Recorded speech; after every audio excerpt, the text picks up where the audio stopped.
సరే. Yes.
Beautiful.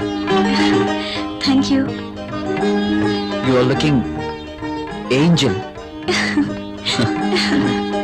Priya గారు, మిమ్మల్ని ఇలా చూస్తుంటే నా గుండెల్లో ఏదో అయిపోతుంది. ఏంటి తను? మీరు కట్టిన ఈ చీర ఇంత అందంగా ఉంటుందా? Really you are a so beautiful lady. ఇలా నా భార్యని చూసుకోవాలి అని అనుకున్నాను, కానీ నాకింకా పెళ్లి కాలేదు. అయితేనే మీలో నేను ఏమి చూసుకోవాలనుకుంటున్నానో అది చూసుకుంటున్నాను. ప్రియ గారు, మీరు ఎప్పటికీ ఇలాగే సంతోషంగా ఉండాలి. అందుకోసం నేను ఏమైనా చేస్తాను. This is my promise. Okay. Thank you Priya గారు.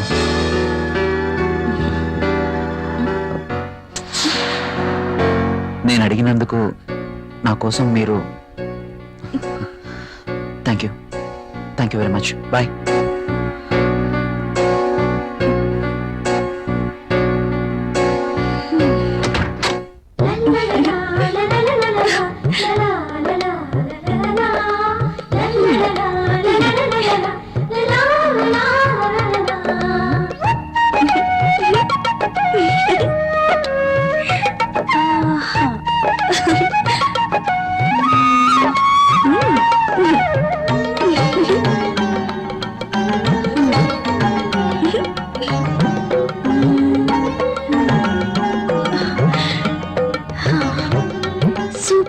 సారీ, కల్లోనైనా నేను ఇలాంటి చీర కట్టుకుంటాను అనుకున్నానా? నాకు నచ్చిన కలర్. రాహుల్ వస్తే చూపించాలి. ఎప్పుడు వస్తావు రాహుల్?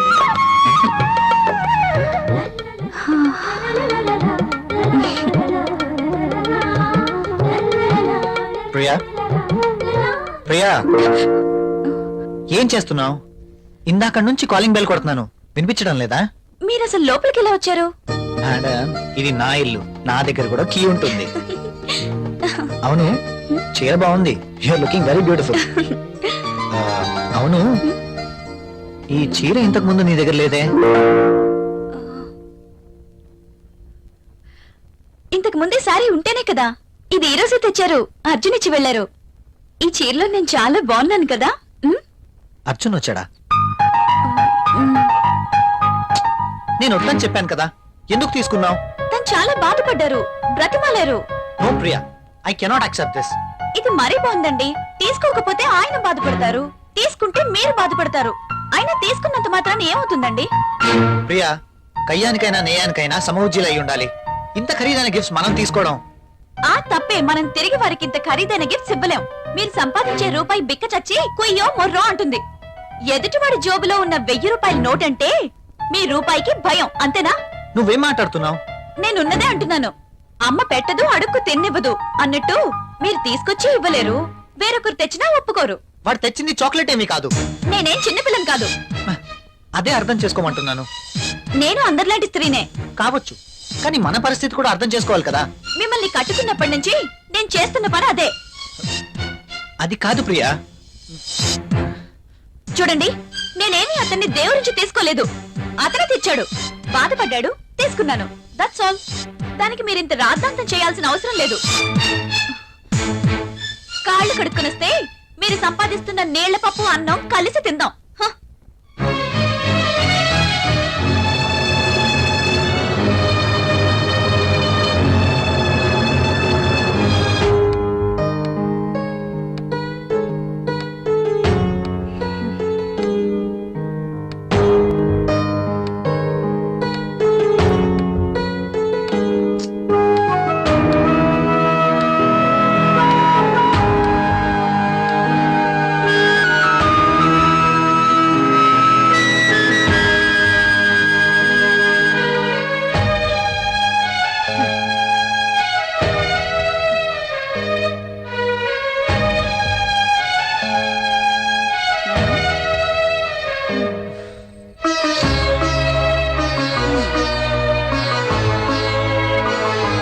తినండి.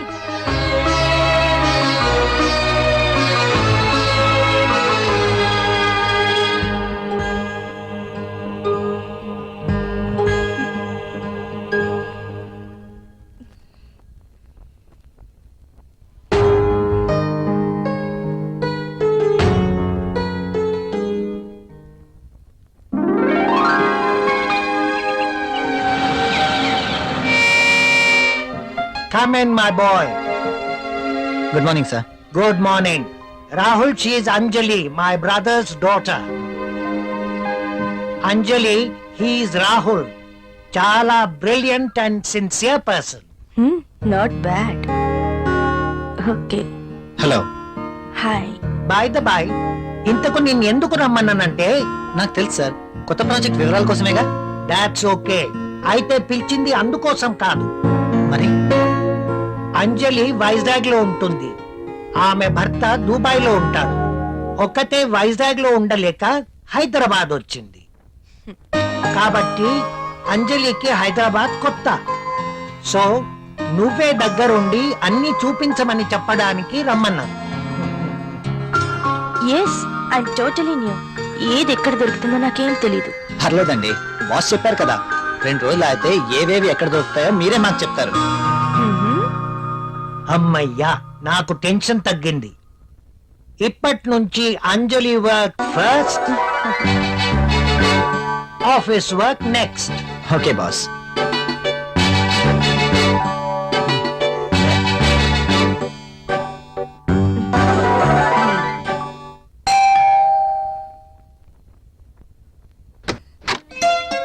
హాయ్. మీరా? ఎస్, ఏంటి ఇంకెవరైనా అనుకున్నారా? ఆ, అదేం కాదు. మీరేంటిలా? రాకూడదా? అయినా ఇంటికి వచ్చిన అతిథిని ఇక్కడే నిలబెట్టి మాట్లాడతారా? సారీ, ప్లీజ్ రండి.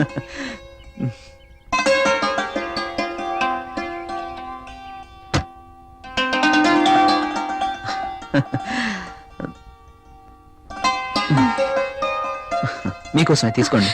ఇప్పుడు ఇవన్నీ ఎందుకు? వద్దండి. పిల్లల్ని చూడ్డానికి వెళ్తే చాక్లెట్స్ తీసుకెళ్ళాలి. అదే మీలాంటి అందమైన వాళ్ళని చూడ్డానికి వస్తే మీ అందానికి తగ్గ వస్తువు తీసుకురావాలి. ప్లీజ్ ప్లీజ్ వద్దండి. నిన్నే కదా లేటెస్ట్ సారీ ఇచ్చారు. ఒకసారి దీన్ని ఓపెన్ చేసి చూడండి.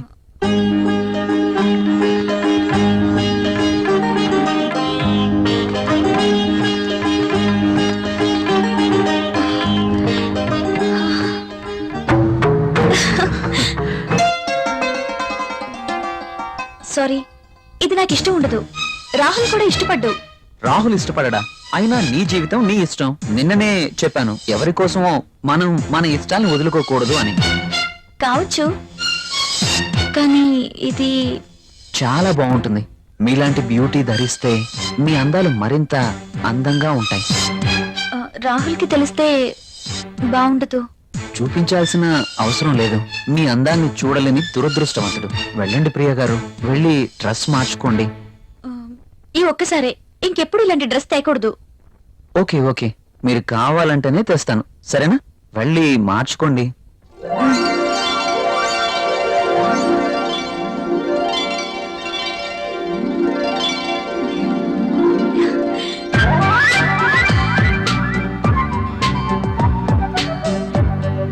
నేను ఈ డ్రెస్ లో ఇంత అందంగా ఉన్నానా? రాహుల్ నన్ను ఈ డ్రెస్ లో చూస్తే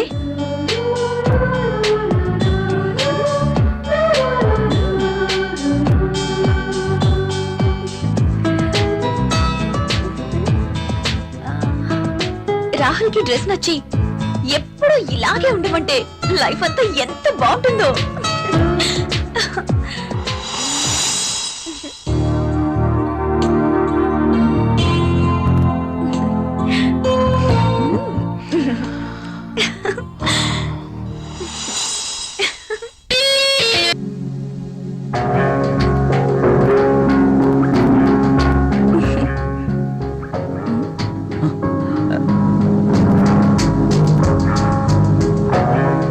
కలువరేకల్లాంటి కళ్ళు, కొనదేలిన ముక్కు,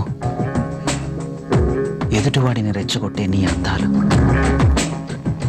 నాజూకైన ఈ నడుము, ఆకర్షించే ఈ కాళ్ళు, ఈ పాదాల వద్దే చనిపోయినా పర్వాలేదు.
చేసే కూతురు కోపడకుండా డాక్టర్ కొడుకులు యాక్టర్ కొడుకులు యాక్టర్లు అవుతున్నప్పుడు దొంగ కూతురు దొంగ అవడంలో తప్పే ఉంది. అయినా ఇది మామూలు దొంగ కాదయ్యా, సెల్ ఫోన్ లో దొంగతనం చేయడంలో స్పెషలైజేషన్ చేస్తుంది. ఒకప్పుడు ఈ వాచీలు వాలేశ్వరరావు పేరు చెప్తే ఎవరు చేతుకున్న వాచ్ అయినా గడగడగడలా ఆడిపోయేది. ఇప్పుడు సుందర పేరు చెప్తే ఏ సెల్ ఫోన్ అయినా షేక్ అయిపోతుంది తెలుసా? అమ్మా, నువ్వు ఎప్పటికైనా ప్రైమ్ మినిస్టర్ సెల్ ఫోన్ కొట్టేయాలి. అదే నా ఆశయం. తీరుస్తావు కదూ? తప్పకుండా నాన్న. చేయి ఆ పండుగ తొక్కలో సెంటిమెంట్ మీరేను. పోలీసులు తీసుకెళ్లి 2 నెలలకోసారి జైల్లో పెట్టిన సిగ్గులేదు నీకు? సిగ్గెందుకు? దొంగలకు జైలు దేవాలయాలు లాంటివి బాబు. నీకెట్టకు సిగ్గులేదా? నేను దాంతో మాట్లాడుతున్నాను, అయినా మీతో మాట్లాడటం నా టైం వేస్ట్. నా వాచేది ఎక్కడుంది? కొట్టేసి 2 నిమిషాలు 2 సెకండ్లు చీ దొంగనాయలా. పండు పండు గాలిపటం చెట్టు కొమ్మకి ఇరుక్కుపోయింది. రే మీరు ఇక్కడే ఉండండి, నేను తీసుకొస్తాను.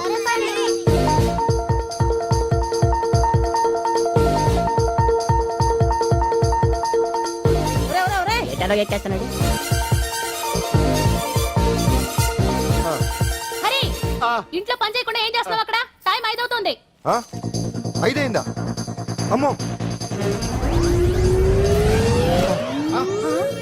పట్టుకోరా.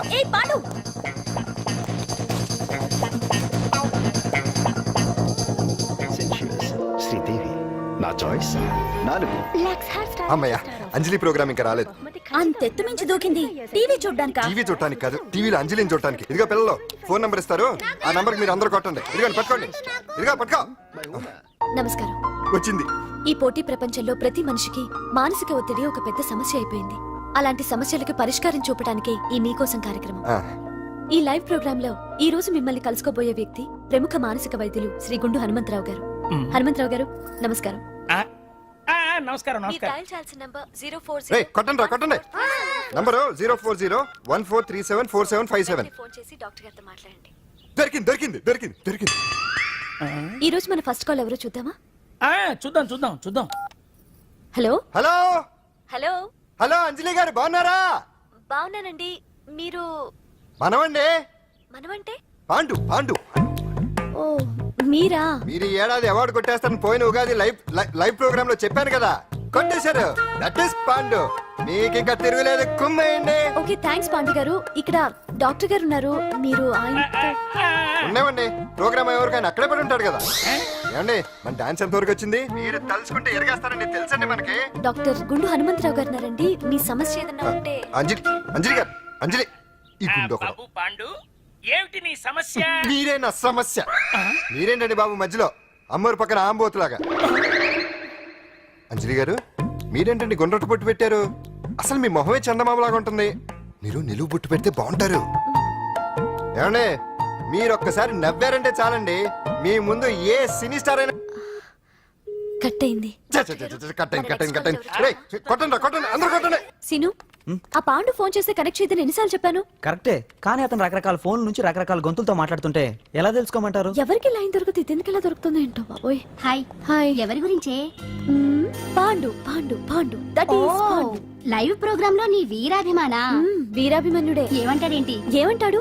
బొట్టు చిన్నది పెట్టండి, దుద్దులు పెద్దవి పెట్టండి, ఆ చీర కట్టండి, ఈ చీర కట్టద్దు, డాన్స్ ఇరగదీయండి. ఆ లాంగ్వేజ్ ఒకటి తినేస్తున్నాడే బాబు. ఊరుకోవే పాపం, నువ్వంటే ఎంత అభిమానం లేకపోతే అంత అబ్జర్వ్ చేస్తాడు.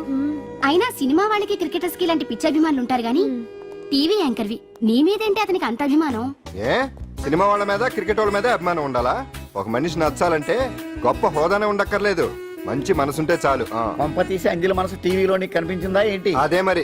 మీకు తెలియని విషయం ఒకటి ఉంది. ఏంటో? అంజలిని టీవీలో చూసే ముందే బయట ఒకసారి నేను చూశాను. ఒకరోజు కేటరింగ్ సప్లై కోసం నేను సిమ్స్ హాస్పిటల్కి వెళ్ళాను. అక్కడేదో ప్రారంభోత్సవం కోసం మంత్రి గారు వచ్చారు. అక్కడే మొదటిసారి నేను అంజలిని చూశాను. నేను ప్రారంభించిన ఈ క్యాన్సర్ విభాగం అందరికీ ఆరోగ్యాన్ని ఆయుష్ని సమకూర్చాలని మనస్ఫూర్తిగా కోరుకుంటున్నాను. అయ్యా మంత్రి గారు, అయ్యా చంపేశారయ్యా, నా బిడ్డను చంపేశారు. ఏం జరిగిందమ్మా? నా బిడ్డ గుండె ఆపరేషన్ ఉచితంగా చేస్తారని మీ గవర్నమెంట్ వాళ్ళు ఇక్కడికి తీసుకురమ్మని చెప్పారయ్యా. తీరా తీసుకొచ్చాక ఆపరేషన్ రేపు చేస్తాం మాపు చేస్తామని నెలల తరబడి తిప్పుకొని చివరికి ఆపరేషన్ చేయకుండానే నా బిడ్డను చంపేశారయ్యా. బిడ్డకి ఊపిరి పోస్తారనుకున్నాం గానీ ఇలా ప్రాణం తీస్తారనుకోలేదయ్యా. చేసిన ఆపరేషన్స్ కే ప్రభుత్వం నుంచి గ్రాంట్ రిలీజ్ కాలేదు సార్. ఫండ్స్ లేవు, అందుకే వాయిదా వేయాల్సి వచ్చింది. ఈ రోజు ఆ బిడ్డకు పట్టే గట్టే రేపు మా బిడ్డలు కూడా పట్టొచ్చయ్యా. మీరే ఏదో ఒకటి చేసి మా బిడ్డల్ని కాపాడండి అయ్యా. ప్రభుత్వం సరిగ్గా స్పందిస్తే ఇలా జరగదు సార్. ఏదో ఒకరిద్దరికైతే ప్రభుత్వం సాయం చేయగలదు, కానీ మన రాష్ట్రంలో గుండె జబ్బులున్న పేద పిల్లలు 6,000 మందికి పైగా ఉన్నారు. వాళ్ళందరికీ ఆపరేషన్లు చేయించాలి అంటే 90 కోట్లు ఖర్చు అవుతుంది. అసలే ప్రభుత్వం లోటు బడ్జెట్లో ఉంది కాబట్టి కొంత సమయం పడుతుంది. ఆ లోపు పిల్లల ప్రాణాలు పోకుండా ఉండాలిగా సార్. ఎంతకు పూర్తవని ఎన్నో ప్రాజెక్టుల కోసం వేల కోట్లు కేటాయిస్తున్నారు. వస్తాయో రాబో తెలియని విదేశీ కార్ల కంపెనీల కోసం కోట్ల రూపాయలు అడ్వాన్సులు ఇస్తున్నారు. పేద పిల్లల ప్రాణాల కోసం ఆ మాత్రం శాంక్షన్ చేయలేరా సార్? విమర్శించడం తేలికేనమ్మా, పరిష్కరించడమే కష్టం. కష్టం కాదు సార్. ఒక్కో నియోజకవర్గ అభివృద్ధి కోసం ఎమ్మెల్యేకి 50 లక్షలు, ఎంపీకి 2 కోట్లు ప్రభుత్వం కేటాయిస్తోంది. మొత్తం వాళ్ళకి కేటాయించిన 229 కోట్ల నిధుల్లోంచి 20% కేటాయిస్తే సుమారు 45 కోట్లు వసూలవుతాయి. దాంతో చాలా మంది పిల్లలకి ఆపరేషన్లు చేయించొచ్చు. ప్రభుత్వ పథకాల ప్రచారం కోసం సంవత్సరానికి 100 కోట్లు పైగా ఖర్చు పెడుతున్నారు. అందులో 4వ వంతు కేటాయించినా ఈ ప్రాబ్లం పూర్తిగా సాల్వ్ అవుతుంది. మీరే ఆలోచించండి సార్. బాగా చెప్పావమ్మా. నాయకులు ఈ మాత్రం ఆలోచించగలిగితే ఇంకా సమస్య ఉందమ్మా. ప్రతిదానికి నాయకుల్ని వేలెత్తి చూపడం కాదు, మనం కూడా ఆలోచించాలి. నిజానికి మన రాష్ట్రంలోని 8 కోట్ల మంది మనసు పెడితే 6,000 మంది పిల్లలకి ఆపరేషన్లు చేయించడం అసాధ్యం కాదు. ఎవరికి తోచినంత వారు సాయం చేస్తే ఆ పసివాళ్ల జీవితాలకి వెలుగునిచ్చిన వాళ్ళవుతారు.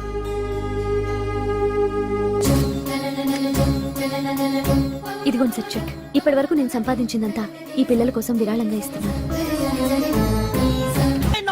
అందరూ నోటితో తింటున్నారు కదా, నీడు తేడాగా తింటున్నాడేమో. ఆల్రెడీ అలాగే తింటున్నాడు. తుకారాం, సిద్ధాంతికి నా జాతకం చూపించానన్నావు, ఏం చెప్పాడు? అబ్బో, నీ జాతకం లాంటి జాతకం తన సర్వీస్ లో చూడలేదంట బావా. ఇవాళ నుంచి నీ అది సరే, నీకు నల్ల కొట్టు ఉందా? ఒడియాల మీద కాకులు వాలకుండా అదిగో అక్కడ ఏలాడేసింది.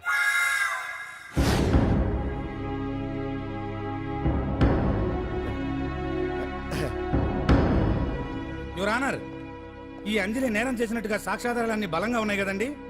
అందుకే ఈ ముద్దాయికి బెయిల్ నిరాకరించవలసిందిగా కోర్టు వారిని కోరుతున్నానండి. మిస్టర్ హరిశ్చంద్ర,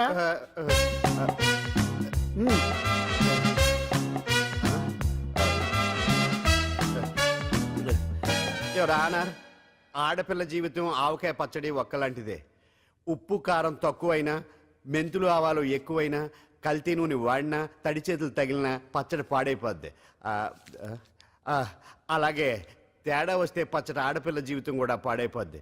అందుకని ఆవకాయ పచ్చడిలో మిస్టర్ ఆడపిల్ల హరిశ్చంద్ర, మీరు చెప్పదలుచుకున్నది ఏదో సూటిగా చెప్పండి. చూసి చెప్పానా సార్? అదే యువర్ ఆనర్, నిజానిజాలు నిర్ధారణ కాకుండా అమాయకురాలను నా క్లయింట్ని దోషి అనుకోవడం తప్పు కదా సార్? నా క్లయింట్ నిర్దోషి అని నిరూపించుకోవడానికి నాకు కొంచెం టైం కావాలండి.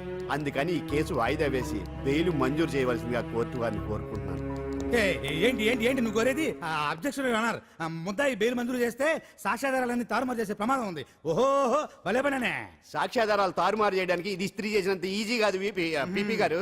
నా క్లయింట్ కి తెలియకుండానే ఎవరో కావాలని ఇంట్లో డ్రగ్స్ పెట్టి ఈ కేసులో ఇరికించారు యువర్ ఆనర్. ఇంపాసిబుల్. తన ఇంట్లో తనకు తెలియకుండా అంత పెద్ద మొత్తంలో డ్రగ్స్ ఎవరైనా పెట్టగలరా?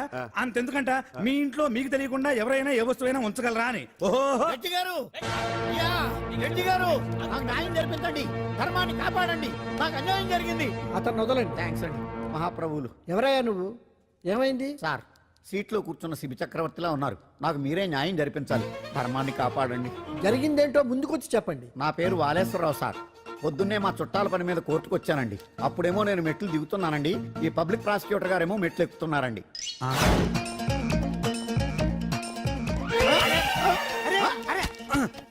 చూసుకొని బావద్దు. మీరు కూడా సడన్ గా ఆయన నన్ను డాష్ కొట్టారు సార్. సార్ కొట్టారా లేదు? కొడితే అవన్నీ పట్టించుకుంటావేంటి? పెద్ద మనిషి కదా అని నేను పట్టించుకోలేదు సార్. తెర పక్కకెళ్ళి చూస్తే జేబులో పర్స్ లేదు, మెడలో చైన్ లేదు. తిరిగి చూస్తే ఈయన లేడు. అంటే ఈ నాకు డాష్ కొట్టినట్టే కొట్టి నా మెడలో చైను జేబులో పర్సు కొట్టేశారు సార్.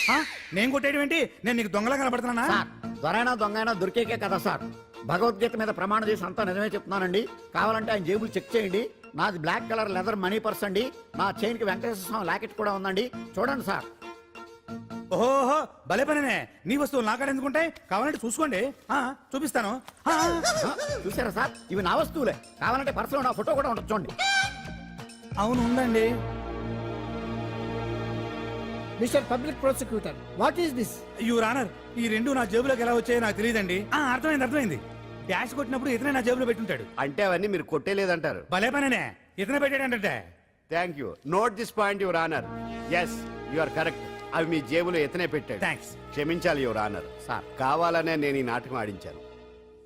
పీపీ గారు ఒంటికి అంటుకున్న బట్టల్లోనే ఆయనకి తెలియకుండా అవి పెట్టగలిగినప్పుడు, ఒంటరిగా ఈ అంజలి ఉంటున్న ఇంట్లో తనకు తెలియకుండానే ఎవరో డ్రగ్స్ పెట్టే అవకాశం ఉంది కదా యువర్ ఆనర్. ఉంది కదా.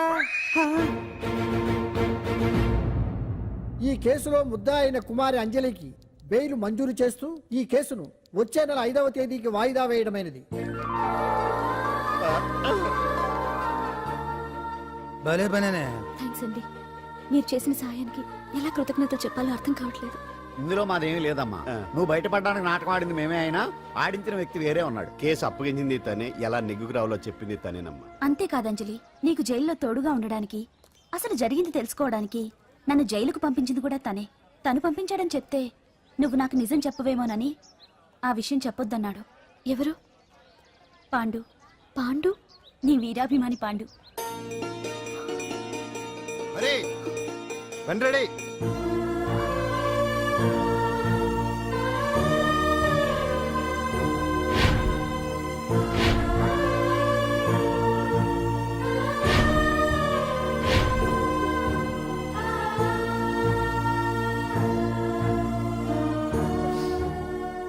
అయ్యయ్యో, అదేంటండి, ఆ కళ్ళ కన్నీళ్ళు సూట్ అవ్వలేదండి.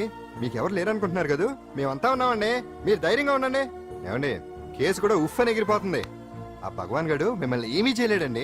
సీన్ లోకి రావణుడు వచ్చే వరకు రావణుడు, భీముడు వచ్చే వరకు కీచుకుడు తెగరెచ్చిపోయారు. ఆ తర్వాత ఏమైంది? చచ్చిపోయారు. పాండు సీన్ లోకి వచ్చాడు కదా, ఆ భగవాన్ గడి సీను చిరిగిపోద్ది. ఏమండి, మన మాట చేత కొంచెం మాస్గా ఉంటుంది కానీ పద్ధతిగా ఉంటే మాత్రం చాలా పద్ధతిగా ఉంటుందండి. పాండు నేను వెళ్ళి అంజలిని వాళ్ళ ఇంటి దగ్గర దింపేసి వస్తాను. ఆ, కేసు పూర్తయ్యే వరకు అంజలి ఒంటరిగా ఇంట్లో ఉండటం మంచిది కాదేమో. ఆ, మీకు అభ్యంతరం లేకపోతే మీరు వచ్చి మా బస్తీలో ఉండొచ్చు. మా ఇల్లు ఇరుకైనా మా మనసులు మాత్రం